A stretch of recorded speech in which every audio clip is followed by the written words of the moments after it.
I agree with the two things. First, basically, the Wikileaks story is about Wikileaks, but it's also about the crisis of investigative journalists, so that's perfectly true.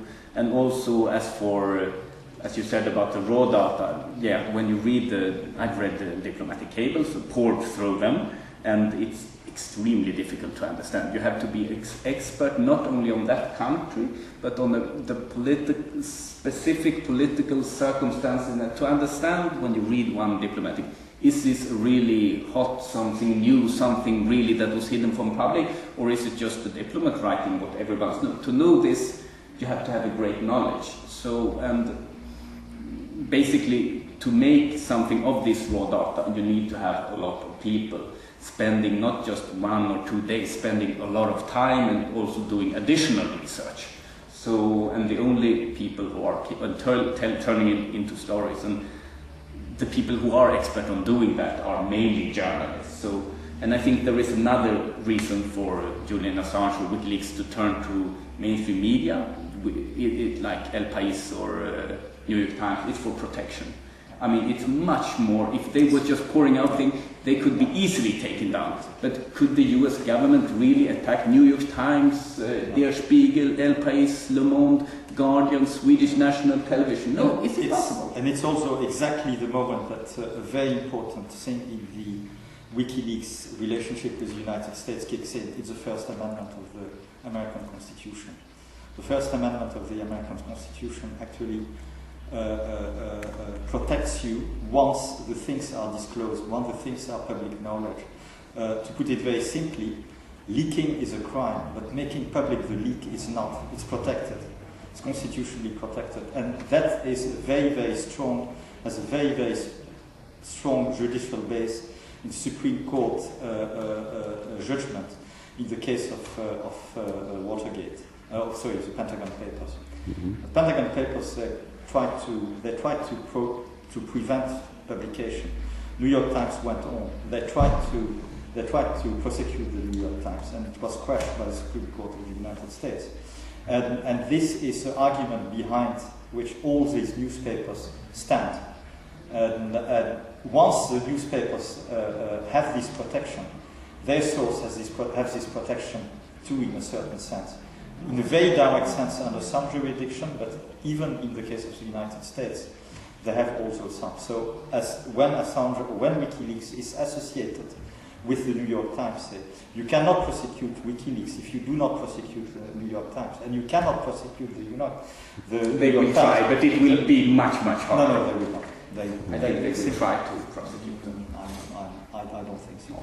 But I'm generally, but it's interesting that you bring that up, because it's part of a general discourse where one position is to say they will prosecute, they will try. They will try to prosecute, and I think they will not even try. And then out of this come, of course, the whole discussion. But if they don't try to prosecute, what are they going to do then?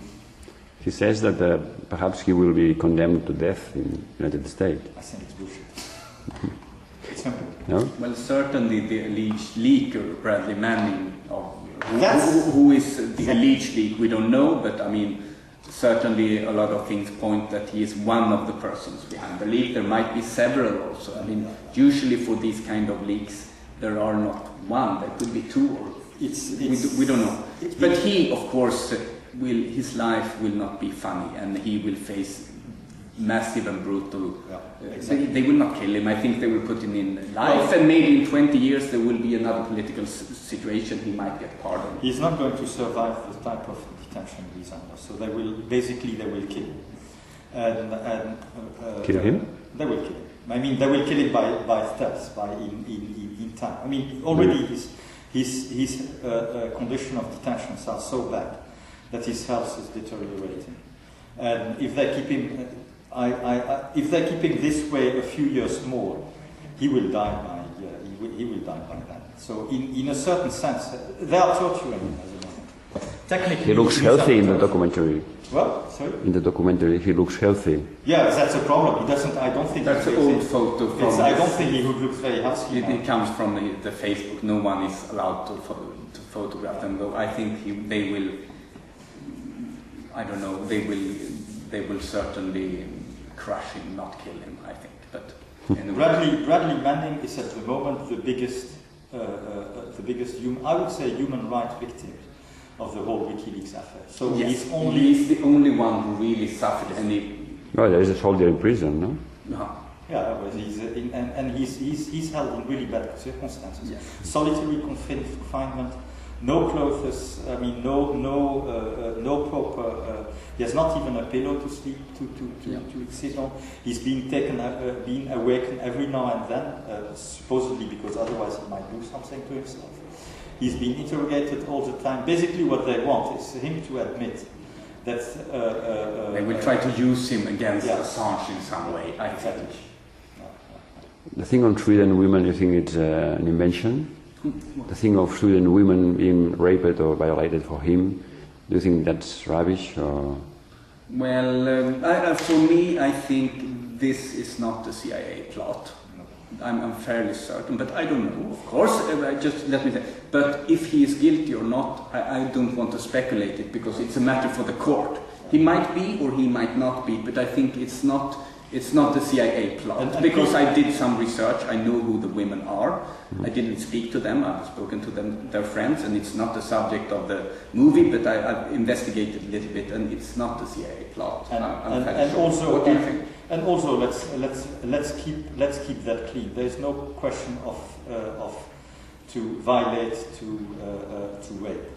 There have been sexual misconduct. I mean, there has been sexual misconduct, and it's all happening within Swedish law, which is very coherent and strict on this thing. And it's very unfortunate for Julian Assange to have involved himself into that situation. But it's entirely, I completely agree with you, it's entirely a matter under the court, and it's really separate. I do not believe either there's any CIA plot or something like that, or what the Russians call a compromat. Of course, they are very happy.